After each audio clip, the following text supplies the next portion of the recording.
Hi y'all, I'm Jessica Beatty and I'm doing a final project on virtual field trips and museums. What is a virtual field trip? A virtual field trip is simply a field trip taken online using electronic media. What is a virtual museum? A virtual museum is a collection of digitally recorded images, sound files, text documents, and other data of historical, scientific, or cultural interest. Although a virtual museum does not house actual objects, it does give you, it also lacks the permanent and unique qualities. So it's not as great as an actual museum, but it does give you the learning purposes of a museum. So what are the benefits of a virtual field trip or museum? Well, it reduces lesson planning time, so that's less stress on a teacher. It includes the student assessments that are required by the state. It supports visual learners. And it easily incorporates the motivational value of technology because we all know students are more motivated to learn when they're using technology. This also supports ELL and IEP students, which are your slower learning students. It's budget friendly for the school district. It aligns with the social studies curriculum. It eliminates the liability considerations of a real field trip.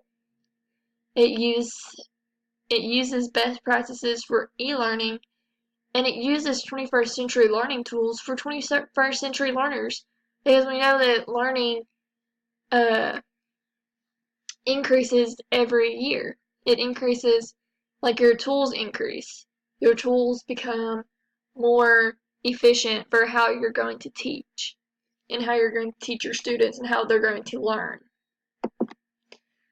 So, what are the benefits of virtual field trips and museums continued? So, what is visual learning? So, whether you're in class learning about the Holocaust or an art history, students develop a greater appreciation of the subject matter when they're able to visually engage with it. Because virtual tours and museums are especially helpful for those who are highly visual learners, because they're visually learning about it, they're visually reading about it, and they're visually interested in it. And it improves the literacy of students because the students are engaged in a tremendous amount of functional and informational reading. They're reading the information about the museum instead of just looking at the picture and then running off. Like in an actual museum, they're going to look at what they're looking at and then they're going to run off. They're not going to read the little stand that's there. And they're introduced to a plethora of new words and phrases, and this novelty can spark further interest about this topic. They can get further interested in the topic that they're learning about just by reading about it. If they're forced to read about it, if they're encouraged to read about what they're learning, then they're going to find something really cool about it and they're going to want to learn more about it. This also heightens culture awareness because museums mainly immerse their visitors in unique cultures and practices. That's what a museum is. A museum invites people in to learn about unique cultures and practices. And is especially beneficial to those in more isolated and rural communities like Southeast Arkansas and like Monticello, Arkansas, where we have no museums. Well, we have one. We have one museum, and everybody's already been to it. We've all seen it. And it's just mainly about Monticello in general. And students in Monticello need to learn more about the world. They can't just live in Monticello their entire life. So getting these students into a virtual field trip or a museum, it expands their cultural awareness and it expands the practices. It like immerses the students in the unique cultures because they're actually learning about it. They're seeing it happen in a virtual museum or field trip. So what are the subjects that a virtual field trip or museum being used in the classroom for? One is art, one is art, one is history, and one is science.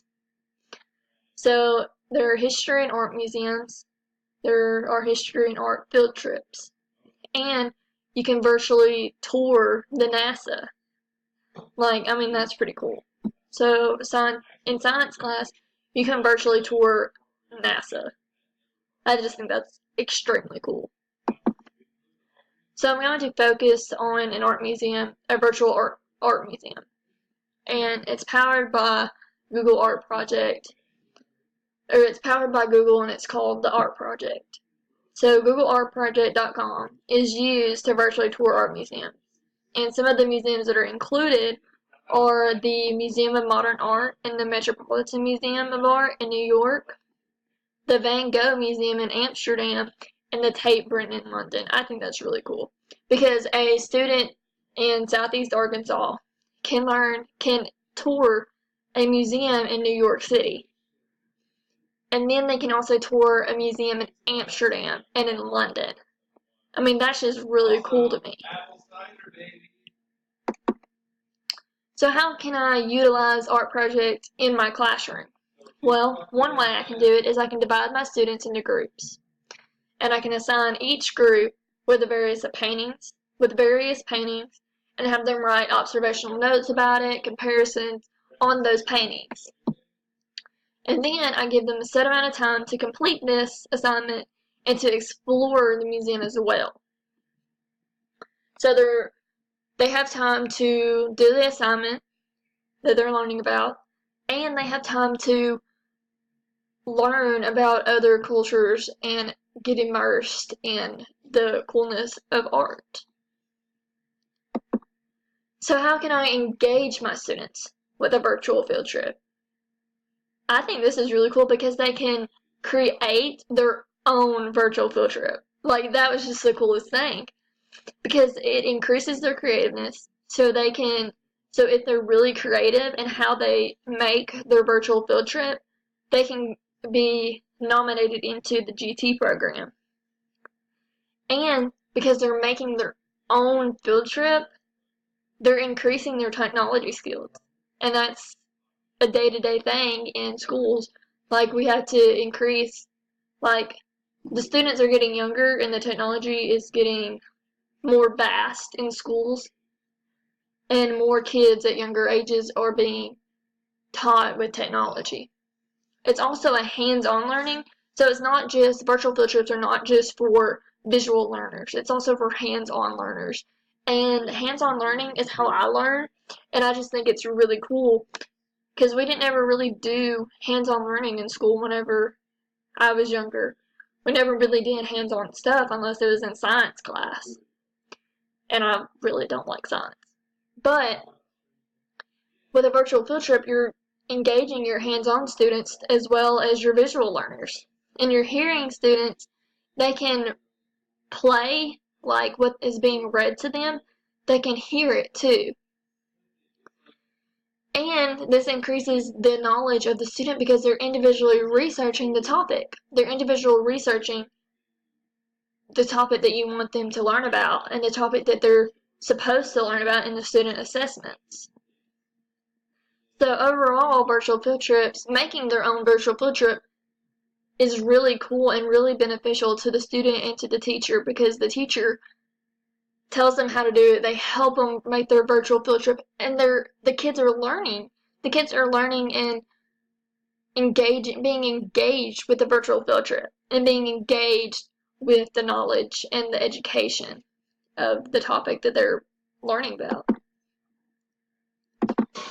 So my reflection is how I would use virtual field trips in museum in my classroom as a teacher. I would use it. I would use virtual field trips in museums because of how beneficial virtual field trips in museums can be to the students, to myself or the teacher, and to the school budget. There are many subjects to be explored through virtual technology. And although an actual field trip or museum would be the best option, sometimes it's It just can't happen because the school district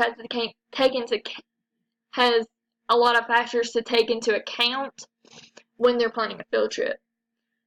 Because when they're planning a field trip, the school has to think about the liability of the students and the teachers, the school budget, whether the school has enough money to actually load kids up on a bus, take them 2-3 hours away to a museum or on a field trip,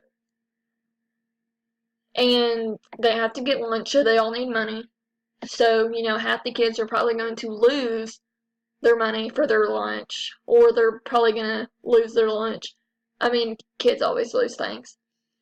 And then, sometimes the field trip doesn't even revolve around the student assessments that are required by the state.